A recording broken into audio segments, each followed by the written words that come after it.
الحمد لله نحمده ونستعينه ونستغفره ونؤمن به ونتوكل عليه ونعوذ بالله من شرور أنفسنا ومن سيئات أعمالنا من يهده الله فلا مضل له ومن يضلله فلا هادي له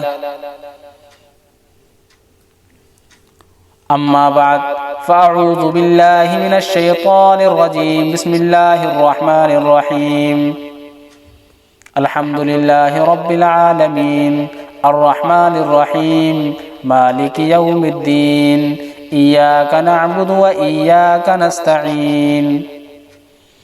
بزرگان محترم اور برادران عزیز، آج کا جو ہمارا ٹاپک ہے، موضوع ہے، وہ ہے کہ سجدہ کسی اور کے لیے جائز نہیں ہے سوائے اللہ کے۔ تمام تعریفیں اللہ کے لیے ہیں جو تمام جہانوں کا پروردگار ہے، وہ سب پر رحم کرنے والا ہے، بہت رحم کرنے والا ہے، جو سزا و جزا کے دن کا مالک ہے۔ یہ تو اللہ جل شانہ کی صفات کا بیان تھا۔ آگے ہمیں اور آپ کو یہ کہنے کی تلقین فرمائی گئی ہے کہ ہم اللہ جل جلالہ کو یہ کہیں کہ ایاک نعبد و ایاک نستعین، کہ اے اللہ ہم تیری ہی عبادت کرتے ہیں اور تجھ ہی سے مدد مانگتے ہیں۔ ایاک نعبد و ایاک نستعین میں دو جملے ہیں۔ ایک جملہ ہے ایاک نعبد، کہ اے اللہ ہم آپ ہی کی عبادت کرتے ہیں، کسی اور کی نہیں کرتے۔ اور دوسرا جملہ ہے وَإِيَّاكَ نَسْتَعِينُ، کہ ہم آپ ہی سے مدد مانگتے ہیں، کسی اور سے نہیں۔ جہاں تک پہلے جملے کا تعلق ہے ایاک نعبد، یہ عقیدہ توحید کا لازمی تقاضا ہے۔ جب آپ نے یہ کلمہ پڑھ لیا اشہد ان لا الہ الا اللہ، یعنی کائنات میں اللہ کے سوا کوئی معبود نہیں، تو پھر عبادت بھی صرف اللہ ہی کی ہوگی، اللہ کے سوا کسی کی نہیں ہوگی۔ اسی لیے صرف اتنا ہی نہیں کہ عبادت اللہ کے سوا کسی اور کی جائز نہیں، اللہ کے علاوہ کسی کی عبادت کرنا یہ شرک ہے، بلکہ وہ سارے اعمال جن میں عبادت کا کوئی پہلو ہوتا ہے یا عبادت کا کوئی طریقہ ہوتا ہے یا عبادت کے مشابہ کوئی کام ہوتا ہے، وہ بھی اللہ کے سوا کسی اور کے لیے جائز نہیں۔ مثلا سجدہ کرنا یہ عبادت کا ایک طریقہ ہے، تو اللہ کے سوا کسی اور کے لیے سجدہ کرنا جائز نہیں، خواہ وہ کتنا ہی بڑا پیغمبر ہو، کتنا ہی بڑا ولی ہو، کتنا ہی بڑا بزرگ ہو، اس کے آگے سجدہ نہیں ہو سکتا۔ سجدہ صرف اللہ کے لیے ہے، پیشانی صرف اللہ کے آگے جھکے گی، اس کے علاوہ کسی اور کے آگے نہیں جھکے گی۔ ہاں، ایک وقت میں سجدہ صرف عبادت کی علامت نہیں تھی، بلکہ بعض اوقات سجدہ تعظیم کے لیے بھی کیا جاتا تھا۔ جیسا کہ آپ نے سنا ہوگا کہ جب اللہ تعالیٰ نے حضرت آدم علیہ السلام کو پیدا فرمایا تو فرشتوں کو حکم دیا کہ ان کے آگے سجدہ کرو، تو یہ سجدہ عبادت کا سجدہ نہیں تھا بلکہ تعظیم کا سجدہ تھا، جو بعض امتوں میں جائز رہا، لیکن امت محمدیہ علیہ السلام میں آپ نے واضح لفظوں میں فرما دیا کہ اب تعظیم کے لیے بھی کسی کے آگے سجدہ کرنا جائز نہیں، کوئی کتنا بڑا بزرگ ہو، کوئی ولی ہو، کوئی اللہ تعالیٰ کا مقرب بندہ ہو، اس کے آگے سجدہ جائز نہیں۔ لہٰذا ہمارے علاقوں میں جو طریقہ چلا ہوا ہے کہ بس اوقات لوگ قبروں کے آگے سجدہ کرتے ہیں، تو قبروں کو سجدہ کرنے کا عمل ایاک نعبد والی جو آیت ہے اس کے بالکل خلاف اور منافی ہے۔ اللہ بچائے شرک، ان سے شرک کے قریب پہنچانے والی چیزیں یہ ساری، کہ کسی کو سجدہ کیا جائے۔ دیکھو ہمارے یہاں اولیاء اللہ کے مزارات ہیں، وہاں پر لوگ جا کر سجدہ کر رہے ہیں۔ میں کئی مرتبہ کبھی نظام الدین درگاہ میں چلا جاتا ہوں تو جب وہاں مزار پر کبھی کبھی چلا جاتا ہوں تو وہاں میں اکثر لوگوں کو دیکھتا ہوں وہ قبروں کو سجدہ کرتے ہیں۔ ایک مرتبہ میں نے ایک شخص سے پوچھ لیا کہ بھائی سجدہ تو اللہ کے لیے کیا جاتا ہے، ان کے لیے تھوڑی کیا جاتا ہے، ان کے لیے تھوڑی کیا جاتا ہے، آپ صاحب مزار کو سجدہ کر رہے ہو، اللہ کے سوا کسی اور کے آگے سجدہ کرنا شرک ہے۔ تو وہ شخص کہنے لگا کہ ہم تو اللہ تک انہی کے ذریعے پہنچتے ہیں، اس واسطے ان کے آگے سجدہ کرتے ہیں تاکہ اللہ تک پہنچیں۔ اللہ اللہ، یہ بعینی وہ بات ہے جو مشرکین مکہ کہا کرتے تھے۔ مکہ کے مشرکین کا اللہ پاک نے قرآن کریم میں ذکر فرمایا کہ جب وہ بتوں کے آگے سجدہ کرتے تھے تو ان سے پوچھا جاتا تھا کہ تم یہ کیوں کرتے ہو، تو کہا کرتے تھے کہ ہم ان کی عبادت اس لیے کرتے ہیں کہ تاکہ یہ ہمیں اللہ کے نزدیک کر دیں۔ وہی بات آج مسلمان بھی کہہ رہے ہیں۔ اللہ بچائے، اللہ تعالی ہر مسلمان کو اس سے محفوظ رکھے۔ یہ پیشانی اللہ نے صرف اپنے لیے بنائی ہے، یہ کسی اور کے آگے ٹک نہیں سکتی، یہ اللہ تبارک تعالی ہی کے آگے جھکے گی، کسی اور کے آگے نہیں جھک سکے گی۔ اسی طرح بعض اور عبادت کے طریقے ہیں، مثلا طواف ہے، یہ سوائے اللہ جل جلالہ کے گھر کے کسی اور جگہ کا طواف جائز نہیں، یہاں تک کہ روضہ اقدس کا طواف بھی جائز نہیں۔ اللہ کے گھر کے طواف کا اللہ نے حکم دیا ہے، کسی مقبرہ پر، کسی مزار پر طواف اور کسی بھی چیز کا طواف جائز نہیں۔ طواف اللہ تعالیٰ کی عبادت ہے، اللہ کے سوا غیر اللہ کی عبادت جائز نہیں۔ پھر بعض چیزوں میں شریعت نے اتنی احتیاط سے کام لیا ہے کہ بعض چیزیں جو براہ راست عبادت تو نہیں ہے لیکن عبادت کے مشابہ بن جاتی ہیں، ان سے بھی منع کیا ہے۔ مثلا کسی انسان کے آگے جھکنا کہ رکوع کے قریب پہنچ جائے، یہ منع ہے۔ بعض لوگ کسی بزرگ کی تعظیم کرنے کے لیے یا ان کے ہاتھ چومنے کی خاطر اتنا جھک جاتے ہیں کہ وہ رکوع کے قریب ہو جاتے ہیں، یہ بھی جائز نہیں، اس لیے کہ مشابہت پیدا ہو رہی ہے غیر اللہ کی عبادت کی، اس لیے اتنا نہ جھکو کہ غیر اللہ کے سامنے رکوع کے قریب پہنچ جاؤ۔ ایک حدیث میں رسول اللہ صلی اللہ علیہ وسلم نے ارشاد فرمایا کہ کوئی ایسا طریقہ جس میں ایک آدمی خود تو بیٹھا ہوا ہو اور دوسرے لوگ اس کے آگے ہاتھ باندھے کھڑے ہوں، اس سے نبی کریم صلی اللہ علیہ وسلم نے منع فرمایا۔ یہ قیصر و کسریٰ اور دوسرے بادشاہوں کی رسم تھی کہ جب وہ کرسی پر بیٹھتے تھے تو وہ خود تو بیٹھے ہوتے تھے اور لوگ ان کے سامنے صف باندھے ہوئے کھڑے ہوتے تھے۔ اگر ہاتھ باندھے ہوئے ہیں تو عبادت کے اور زیادہ قریب پہنچ گئے۔ تو ان سب چیزوں سے منع کیا گیا ہے، ان میں بڑی احتیاط چاہیے۔ ٹھیک ہے، اللہ کے نیک بندوں کی تعظیم بہت اچھی بات ہے، جو اللہ کے ولی ہیں، جو اللہ کے نیک بندے اور بزرگ ہیں، ان کی تعظیم بہت اچھی بات ہے، لیکن تعظیم کی حد تک ہو، آگے عبادت جیسی نہ بن جائے۔ ایسا کوئی کام نہ کریں جس سے عبادت کا شائبہ پیدا ہو، اس کا لحاظ رکھنے کی ضرورت ہے۔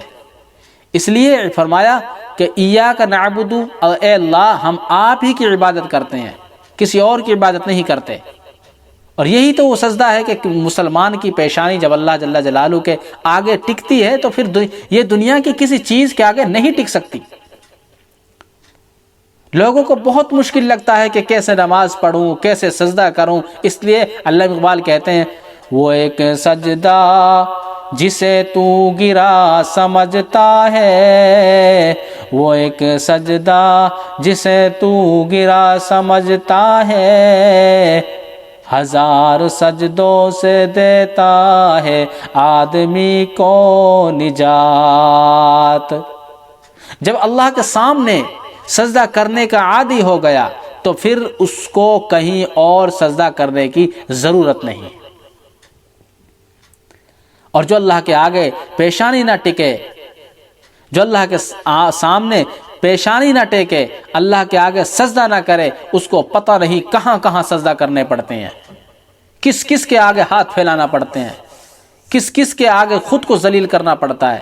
یہ تو وہ سجدہ ہے کہ ہزار سجدوں سے نجات دے کر ایک ہی خالق اور مالک کی طرف انسان کو پہنچاتا ہے۔ اس سجدے کی قدر پہچاننے کی ضرورت ہے۔ تو دوسرا جملہ اس آیت کریمہ میں ہے وَإِيَّاكَ نَسْتَعِينُ، اے اللہ ہم آپ ہی سے مدد مانگتے ہیں، یعنی آپ کے سوا کسی سے مدد نہیں مانگتے۔ یہاں سوال یہ پیدا ہوتا ہے کہ ہم تو اپنے دنیا کے کاموں میں پتہ نہیں کن کن لوگوں سے مدد مانگتے ہیں۔ بیمار ہو گئے تو ڈاکٹر سے مدد مانگتے ہیں کہ بھائی ہمارا علاج کر دو، بے روزگار ہو گئے تو کسی آدمی سے مدد مانگتے ہیں کہ مجھے روزگار دلا دو، کوئی اور مسئلہ پیش آ گیا تو اس کے اندر انسانوں سے مدد مانگتے ہیں کہ مجھے فلاں چیز خریدنی ہے، میری مدد کر دو، مجھے راستہ بتا دو کہ کہاں جاؤں، یہ تمام چیزیں وغیرہ وغیرہ۔ تو دل میں یہ خیال ہو سکتا ہے کہ ہم تو دنیا میں پتہ نہیں کن کن سے رات دن مدد مانگتے ہیں، پھر یہ کیا بات ہے کہ ہم اللہ تعالیٰ سے 5 وقت نماز میں کھڑے ہو کر کہہ رہے ہیں ایاک نستعین، اے اللہ ہم تجھی سے مدد مانگتے ہیں، یعنی تیرے سوا کسی سے مدد نہیں مانگتے، حالانکہ دوسروں سے مدد مانگ رہے ہیں۔ یعنی یہ سوال ہمارے اندر پیدا ہوتا ہے۔ تو اس کا جواب یہ ہے، خوب سمجھ لیجئے غور سے، یہاں جو فرمایا جا رہا ہے وَإِيَّاكَ نَسْتَعِينُ، یہ ایک بہت عظیم حقیقت کا دھیان پیدا کرنے کے لیے فرمایا جا رہا ہے۔ وہ یہ کہ اصل میں حقیقی مدد اسی سے مانگی جا سکتی ہے، اللہ سے، جو مدد کرنے کی پوری قدرت رکھتا ہو، اس کے اختیار میں اور اس کی قدرت میں ہو کہ وہ دوسرے کی مدد کرے۔ وہ مدد یہاں پر مراد ہے۔ ہم جو دنیا میں مدد مانگتے رہتے ہیں، مثلا بیمار ہو گئے تو ڈاکٹر کے پاس چلے گئے، تو در حقیقت یہ ایک سبب کا اختیار کرنا ہے جس کا اللہ تبارک تعالیٰ نے خود حکم دیا ہے کہ بیمار ہو جاؤ تو علاج کرو۔ لیکن یہ اعتقاد ہر آن اور ہر لمحہ دل میں ہونا چاہیے کہ جا تو رہے ہیں ڈاکٹر کے پاس اور اس لیے جا رہے ہیں کہ اللہ تبارک تعالیٰ نے فرمایا کہ علاج کرو، لیکن شفا دینا اس کا کام نہیں۔ علاج کرنا ڈاکٹر کا کام ہے، شفا دینا ڈاکٹر کا کام نہیں، شفا دینا اللہ کا کام ہے، کیونکہ شفا دینا اس کے اختیار میں نہیں ہے۔ شفا دینا یہ اللہ کے اختیار میں ہے، اللہ ہی شفا دیتا ہے۔ تو اس کی قدرت میں نہیں، یعنی شفا دینا ڈاکٹر کی قدرت میں نہیں ہے۔ ہم اس سے جا کر اس معنی میں مدد مانگ رہے ہیں کہ اللہ نے اس کو ایک سبب بنا دیا ہے۔ سوال یہ پیدا ہوتا ہے کہ ڈاکٹر کے پاس یہ طاقت کہاں سے آ گئی کہ وہ آپ کو شفا دے؟ ڈاکٹر کے پاس یہ علم کہاں سے آیا کہ جس سے وہ پہچانے کہ آپ کو کیا بیماری ہے؟ تو اس بیماری کا کیا علاج ہے؟ علم بھی تو اس کو اللہ تعالیٰ ہی نے عطا کیا ہے۔ اگر اللہ تعالیٰ کی طرف سے عطا نہیں ہوتا تو کسی ڈاکٹر کی مجال نہیں تھی کہ وہ کسی بیماری کو پہچان سکتا اور اس کا علاج کر سکتا، اور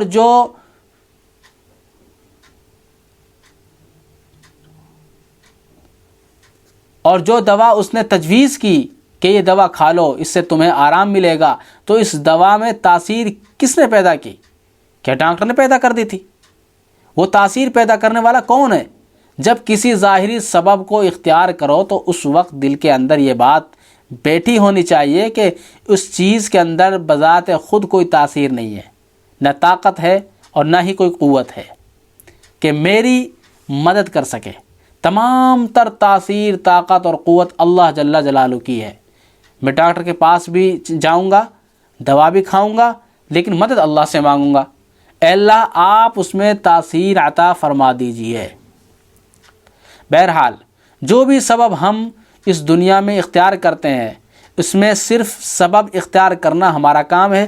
حقیقی مدد سوائے اللہ کے کسی اور سے نہیں مانگی جا سکتی۔ تو تنبیہ یہ کی جا رہی ہے کہ تم اسباب تو اختیار کرو، لیکن ساتھ میں یہ تصور کر لیا کرو کہ یہ اسباب کچھ بھی نہیں ہے جب تک کہ ان اسباب کو پیدا کرنے والا جس کے ہاتھ میں قدرت اور طاقت ہے وہ تاثیر پیدا نہ کر دے، اس وقت تک تاثیر پیدا نہیں ہوگی۔ لہٰذا مدد اسی سے مانگو، دوا لو لیکن مدد اسی سے مانگو کہ یا اللہ اپنی رحمت سے اس کے اندر تاثیر پیدا فرما دیجئے۔ یا اللہ باہر نکل تو رہا ہوں روزگار کی تلاش میں، یا اللہ آپ اپنی رحمت سے نافع روزگار عطا فرما دیجئے۔ یا اللہ میں تجارت کے لیے دکان کھول کر تو بیٹھا ہوں، لیکن ان میں گاہک بھیجنا، اس میں نفع دینا یہ آپ کی قدرت میں ہے، لہٰذا آپ ہی عطا فرما دیجئے۔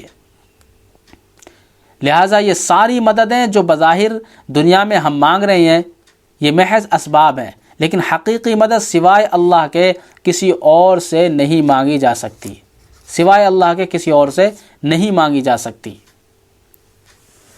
کبھی یہ اعتقاد نہ کرنا کہ اس دوا میں تاثیر ہے، اس سبب میں تاثیر ہے، تاثیر اللہ کی دی ہوئی ہے، جب تک اللہ تبارک تعالیٰ عطا نہیں فرمائیں گے اس وقت تک کبھی تاثیر پیدا نہیں ہوگی۔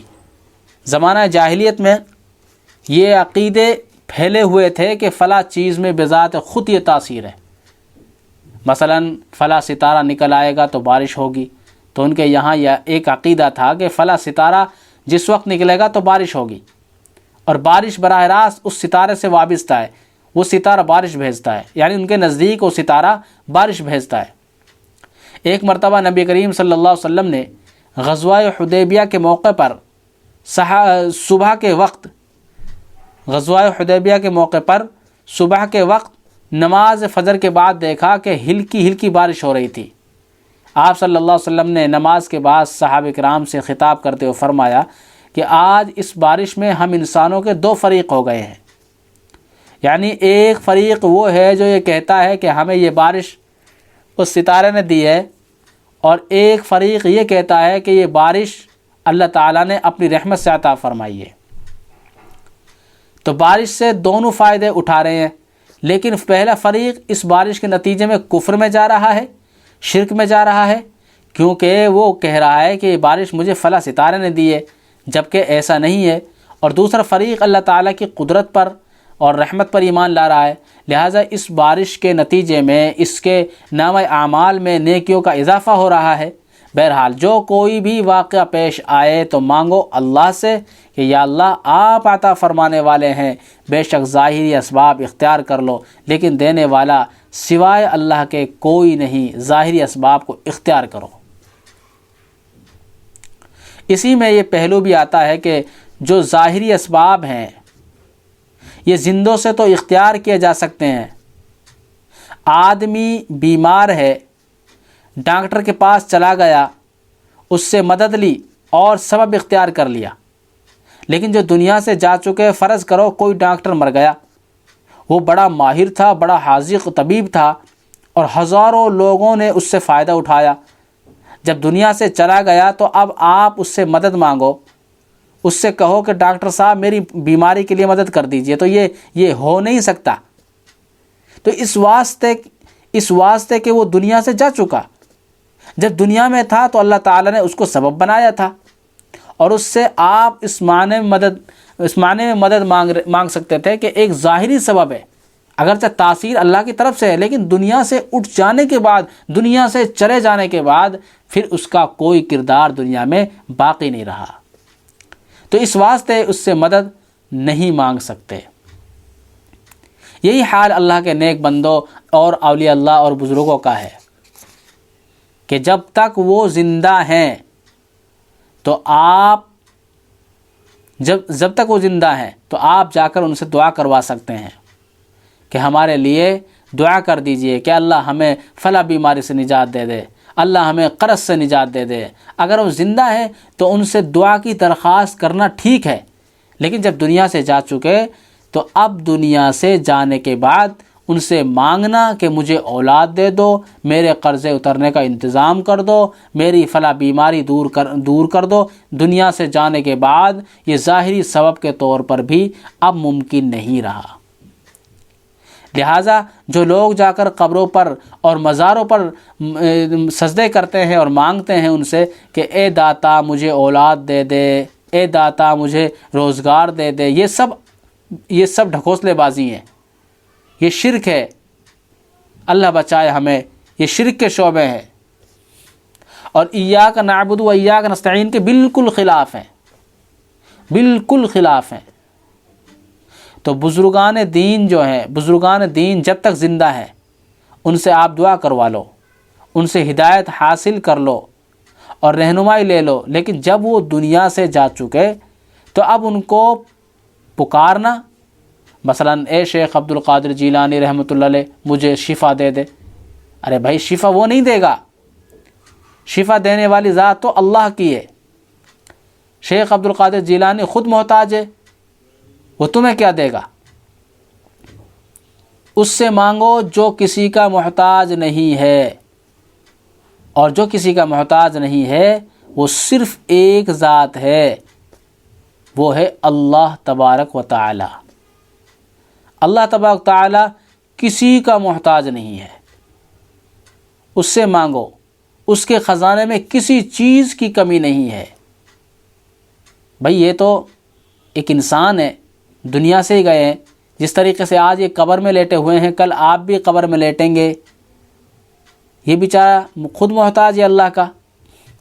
جو محتاج ہوتا ہے اس سے کیا مانگنا؟ اس سے مانگو جو محتاج نہیں ہے، اور اللہ تعالی محتاج نہیں ہے، کسی چیز کا محتاج نہیں ہے، تو ظاہر سی بات ہے ہمیں اللہ سے مانگنا چاہیے۔ اے شیخ عبد القادر جیلانی رحمۃ اللہ علیہ مجھے شفا دے دو، یہ تمام چیزیں غلط ہیں۔ اس طریقے سے کہنا شرک ہے۔ مجھے اولاد دے دو، ارے بھائی اولاد دینے والی ذات اللہ کی ہے، آپ اس سے کیوں مانگ رہے ہیں؟ مجھے روزگار دے دو، روزگار دینے والی ذات اللہ کی ہے، اس سے کیوں مانگ رہے ہیں؟ تو یہ اب نہیں ہو سکتا۔ جب تک وہ حیات تھے تو ان کی خدمت میں جا کر دعا کی درخواست کر سکتے تھے، وہ اللہ کے بڑے بزرگ برگزیدہ ولی تھے، اللہ تعالیٰ نے انہیں بڑا مستجاب الدعوات بنایا تھا، ان سے دعا مانگنے کی درخواست کر سکتے تھے۔ لیکن جب دنیا سے چلے گئے تو اب ظاہری سبب کے طور پر بھی ان سے مانگنا توحید کے عقیدے کے خلاف ہے، تو یہ توحید کے عقیدے کے خلاف ہے۔ صرف اللہ سے مانگو۔ اب مانگنا ہے تو اللہ سے مانگو کہ یا اللہ مجھے اپنی رحمت سے عطا فرما دیجئے، مجھے اپنی رحمت سے عطا فرما دیجئے۔ ارے بھائی جب اللہ تعالیٰ نے رحمت کا دروازہ کھولا ہوا ہے اور کہہ رہا ہے کہ میرے بندے جب میرے بارے میں پوچھیں تو ان سے کہہ دو کہ میں ان کے قریب ہی ہوں، اور جب پکارنے والا مجھے پکارتا ہے تو میں اس کی پکار سنتا ہوں۔ اللہ تعالیٰ ہر چیز کو جانتا ہے، ہر کسی کی پکار کو سنتا ہے، وہ ہم سے بہت قریب ہے، وہ بہت محبت کرتے ہیں۔ آپ اس کے سامنے رو کر تو دیکھیں، آپ اس سے مانگ کر تو دیکھیں، آپ اس کا بن کر تو دیکھیں، اللہ تعالیٰ دیں گے، اللہ تعالیٰ آپ کی محنت کو ضائع نہیں کریں گے، اور اللہ تعالیٰ سے جو بندہ مانگتا ہے اللہ تعالیٰ اس سے خوش ہوتا ہے۔ اور جو کسی اور کے سامنے جھولی پھیلاتا ہے، اللہ کے علاوہ اگر کوئی شخص کسی کے سامنے جھولی پھیلاتا ہے تو وہ اسی طریقے سے جھولی پھیلاتا رہے گا، ملے گا کچھ نہیں۔ اگر آپ کو کسی اور کے سامنے جھولی نہیں پھیلانی ہے، ان چیزوں سے بچنا چاہتے ہیں، یاد رکھیں اللہ کے سامنے اگر سجدہ کرو گے تو آپ کو کسی کے سامنے سجدہ کرنے کی ضرورت نہیں ہے۔ اللہ کے سامنے اگر آپ جھولی پھیلاؤ گے تو آپ کو کسی اور کے سامنے جھولی پھیلانے کی ضرورت نہیں ہے۔ اگر اللہ کے سامنے جھولی نہیں پھیلاؤ گے، کسی اور کے سامنے پھیلاؤ گے، کسی اور سے مدد مانگو گے، اللہ کے سامنے سجدہ نہیں کرو گے، کسی اور کے سامنے سجدہ کرو گے، تو یاد رکھیں ملنے والا کچھ نہیں ہے، اور بلکہ تم اور بھی شرک میں ڈوبے جا رہے ہو۔ یہ اللہ تعالیٰ کو بہت ناپسند ہے، اللہ تعالیٰ کو بہت شرک سے اللہ تعالیٰ کو بہت چڑ ہے۔ اللہ تعالیٰ کے علاوہ کسی اور کو ماننا یہ اللہ تعالیٰ کو بہت برا لگتا ہے۔ اس لیے ہم شرک سے بچیں، کسی اور کے سامنے سجدہ کرنے سے بچیں، کسی اور کے سامنے جھولی پھیلانے سے بچیں۔ ہمیں صرف مانگنا ہے تو اللہ سے مانگنا ہے، سجدہ کرنا ہے تو اللہ کے سامنے کرنا ہے، جھولی پھیلانی ہے تو اللہ کے سامنے پھیلانی ہے۔ یہ عہد کر لیں، یہ پکا عہد کر لیں کہ جھولی اگر ہم پھیلائیں گے تو اللہ کے علاوہ کسی اور کے سامنے جھولی نہیں پھیلائیں گے۔ یہ پکا عہد کر لیں، اللہ کے سامنے ہی جھولی پھیلائیں گے۔ اور جب یہی ہے، جب اللہ تعالیٰ نے رحمت کا دروازہ کھولا ہوا ہے اور کہہ رہا ہے کہ میرے بندے جب میرے بارے میں پوچھیں تو ان سے کہہ دو کہ میں ان کے قریب ہی ہوں، دور نہیں ہوں، اور جب پکارنے والا مجھے پکارتا ہے تو میں اس کی پکار سنتا ہوں اور قبول کرتا ہوں۔ جب اتنا اعلان کر رکھا ہے تو کہیں اور جا کر مانگنے کی آخر ضرورت ہی کیا ہے؟ کہیں اور جانے کی ضرورت ہی کیا ہے؟ کسی کے سامنے جھولی پھیلانے کی ضرورت کیا ہے؟ کسی کے سامنے سجدہ کرنے کی ضرورت ہی کیا ہے؟ کیا ضرورت ہے کہ دوسرے کے پاس جائیں اور مانگیں؟ اللہ ہی سے مانگو، اللہ ہی سے سوال کرو۔ جو بھی آپ کا سوال ہے، ہارڈ ہے یا آسان ہے، جو بھی سوال ہے اللہ کے سامنے سوال کرو، رو رو کر سوال کرو۔ خدا کی قسم آپ کو جواب ضرور ملے گا، وہ ضرور دیں گے۔ تو اللہ ہی سے مانگو، اس کے سوا کوئی نہیں ہے جو دے سکے۔ یہ معنی ہے ایاک نعبد و ایاک نستعین کے۔ تو بس دعا ہے کہ اے اللہ ہم آپ ہی کی عبادت کرتے ہیں، یعنی اس کا مطلب ہے ایاک نعبد و ایاک نستعین، اس کا مطلب ہے اے اللہ ہم آپ ہی کی عبادت کرتے ہیں اور آپ ہی سے مدد مانگتے ہیں۔ اللہ تعالیٰ اپنے فضل و کرم سے اور اپنی رحمت سے اس آیت کے تقاضوں پر عمل کرنے کی توفیق عطا فرمائے۔ وآخر دعوانا ان الحمد للہ رب العالمین۔ جزاک اللہ۔